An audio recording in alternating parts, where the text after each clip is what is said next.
नमस्कार मित्रों, मैं हूं हर्षवर्धन और मैं आप सभी का हमारे YouTube चैनल हर्ष इनसाइट्स पर हार्दिक स्वागत करता हूं।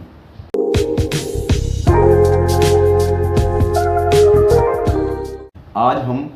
राजस्थान सरकार द्वारा अपने समस्त संवर्ग के अधिकारियों एवं कर्मचारियों के हित में लागू की गई संशोधित सुनिश्चित कैरियर प्रगति योजना, जिसे MSCP का नाम दिया गया है, उसके बारे में चर्चा करेंगे। राजस्थान सरकार के वित्त विभाग द्वारा दिनांक 6 अक्टूबर 2023 को एक अधिसूचना जारी की गई है, जिसके अनुसार राजस्थान सिविल सेवा संशोधित वेतन नियम 2017 के नियम 14 में संशोधन किया गया है। इस नियम के तहत पहले ACP का लाभ देय होता था, उसके स्थान पर अब MACP यानी मॉडिफाइड एश्योर कैरियर प्रोग्रेशन योजना लागू कर दी गई है। यह योजना दिनांक 1 अप्रैल 2023 से प्रभावी मानी जाएगी। इस योजना के अंतर्गत ACP के समान ही 3 वेतन उन्नयन का लाभ दिया जाना सुनिश्चित किया जा रहा है। इस योजना में राजस्थान सरकार के चतुर्श्रेणी संवर्ग, मंत्रालय कर्मचारी वर्ग, अधीनस्थ संवर्ग एवं राज्य सेवा के वे अधिकारी और कर्मचारी सम्मिलित हैं जो कि पे मैट्रिक्स के लेवल 20 या उससे ऊपर के पदों को धारण नहीं कर रहे हैं। साथ ही चिकित्सा एवं स्वास्थ्य विभाग एवं चिकित्सा शिक्षा विभाग के वे अधिकारी जो DACP के तहत पदोन्नति के पात्र हैं, उन्हें भी इस योजना के अंदर सम्मिलित किया गया है। MACP के अंतर्गत लाभ प्राप्त करने हेतु सेवा की गणना कब से की जाएगी, तो यहाँ यह स्पष्ट किया गया है कि अधिकारी और कर्मचारी की सेवा में प्रथम नियमित नियुक्ति के दिनांक से सेवा की गणना की जाएगी एवं इस तिथि से क्रमशः 9, 18 और 27 वर्ष की सेवा पूर्ण करने पर उसे प्रथम, द्वितीय एवं तृतीय वेतन उन्नयन का लाभ MACP के तहत स्वीकार्य होगा। यहाँ पर यह स्पष्ट करना उचित रहेगा कि जहाँ पूर्व में ACP योजना के अंतर्गत अधिकारियों यानी राज्य सेवा के अधिकारियों को 10, 20, 30 की सेवा पूर्ण करने पर ACP का लाभ देय होता था, वहीं इस MACP के तहत अब अधिकारियों कर्मचारियों को एक समान रूप से 9, 18 और 27 वर्ष की सेवा पूर्ण करने पर प्रथम, द्वितीय एवं तृतीय वेतन उन्नयन का लाभ स्वीकार्य होगा। यहाँ पर यह भी स्पष्ट कर दिया गया है कि यदि किसी कार्मिक की अन्य सेवा संवर्ग में पदोन्नति होती है तो भी उसकी सेवा की गणना उसके प्रारंभिक पद पर नियमित नियुक्ति के दिनांक से की जाएगी। चूंकि MACP के प्रावधान 1 अप्रैल 2023 से ही प्रभावी हो गए हैं, ऐसी स्थिति में यदि कोई कर्मचारी पूर्व से ही प्रथम, द्वितीय या तृतीय वेतन उन्नयन के तहत ACP के अनुसार कोई वेतन लाभ प्राप्त कर रहा है और इन नियमों के प्रभावी होने के बाद यदि उसके वेतनमान में किसी प्रकार का पे लेवल में परिवर्तन आवश्यक हो, तो 1/4/23 की स्थिति में उसके वेतन निर्धारण को रिवाइज किया जाएगा। यहाँ पर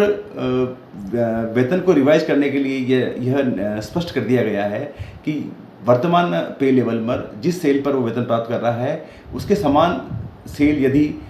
MACP के तहत स्वीकार्य पे लेवल पर अवेलेबल है तो उसका वेतन निर्धारण समान सेल पर किया जाएगा, और यदि समान सेल उपलब्ध नहीं होती है तो उसका वेतन निर्धारण उसके नेक्स्ट स्टेज पर कर दिया जाएगा। यहाँ पर एक उदाहरण भी दिया गया है, जैसे कि यदि कोई कार्मिक पे लेवल 13 के अंदर 58,000 रुपये बेसिक प्राप्त कर रहा है और उसे MACP के तहत जो है लेवल 14 देय बनता है, तो उसका वेतन निर्धारण चूँकि L13 का 58,000 का सेल L14 में अवेलेबल नहीं है, तो उसे L14 के अंदर 58,000 के जस्ट बाद का वेतन सेल 59,500 पर वेतन निर्धारित किया जाएगा। MACP के तहत कार्मिकों को कौन सा पे लेवल स्वीकृत किया जाए, इस संबंध में इस अधिसूचना में स्पष्ट कर दिया गया है कि MACP योजना के अंतर्गत चतुर्श्रेणी संवर्ग, अधीनस्थ संवर्ग एवं मंत्रालय संवर्ग के कार्मिकों को उनके समान सेवा संवर्ग में उपलब्ध आगामी पदोन्नति पद की पे लेवल स्वीकृत की जाएगी, किंतु यदि पदोन्नति पद समान सेवा संवर्ग में उपलब्ध नहीं है अथवा पदोन्नति पद की शैक्षणिक योग्यता वह कार्मिक धारित नहीं करता है, तो उसे उपनियम 5 में वर्णित अनुसार पे लेवल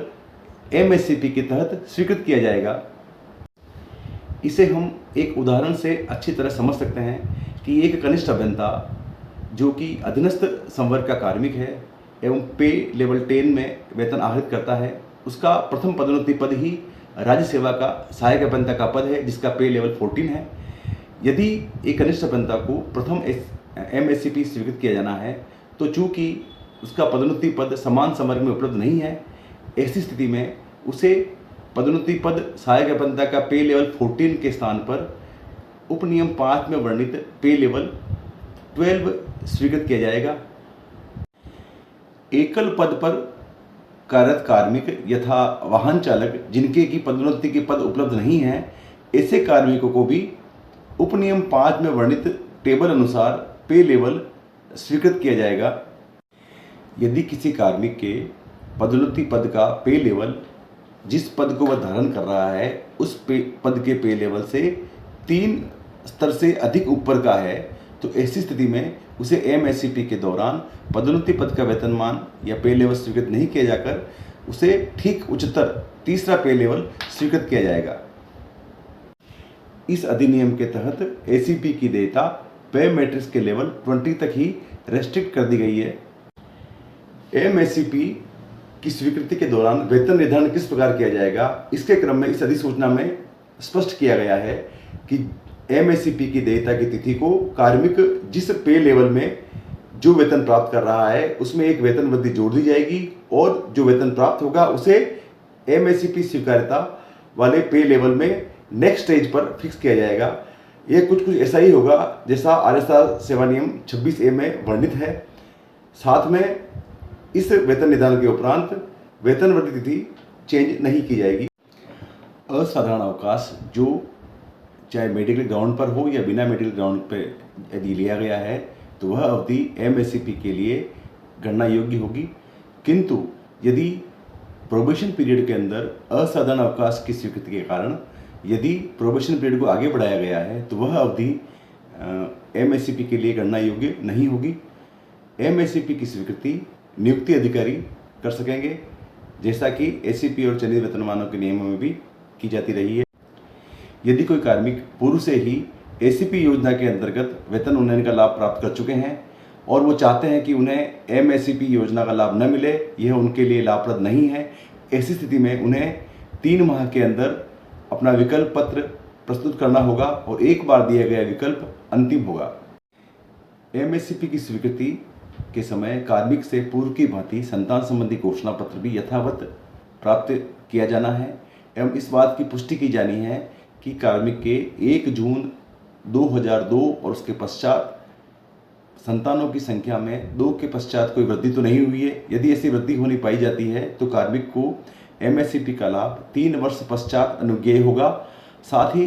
कार्मिक की संतोषजनक सेवाएं ACP स्वीकार्यता तिथि से 9 वर्ष पूर्व तक की जांच की जानी है,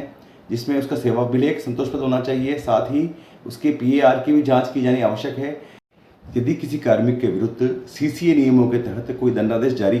किए गए हैं तो उन दंडादेशों का प्रभाव भी MSCP की अनुज्ञेयता पर अवश्य पड़ेगा। परिनिंदा और असंचयी प्रभाव से वेतन वृद्धि रोके जाने के आदेश जारी किए जाने की स्थिति में प्रति आदेश 1 वर्ष जो है MSCP का लाभ डेफर्ड किया जाएगा। साथ ही संचयी प्रभाव से वेतन वृद्धियाँ रोके जाने की स्थिति में जितनी वेतन वृद्धियाँ रोकी गई है उतने ही वर्ष MSCP डेफर्ड होगा। मित्रों, मेरे द्वारा MSCP की अधिसूचना में वर्णित तथ्यों को सरल भाषा में आपके सम्मुख प्रस्तुत करने और शेयर करने का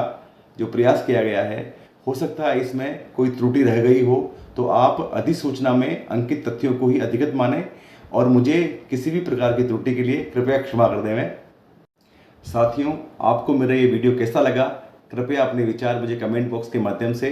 भिजवाएं। साथ ही यदि आप कोई सुझाव देना चाहते हैं तो आपका हार्दिक स्वागत है।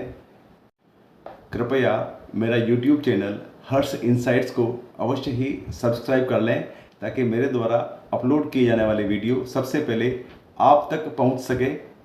मिलते हैं अगले वीडियो में, तब तक के लिए जय भारत, जय हिंद।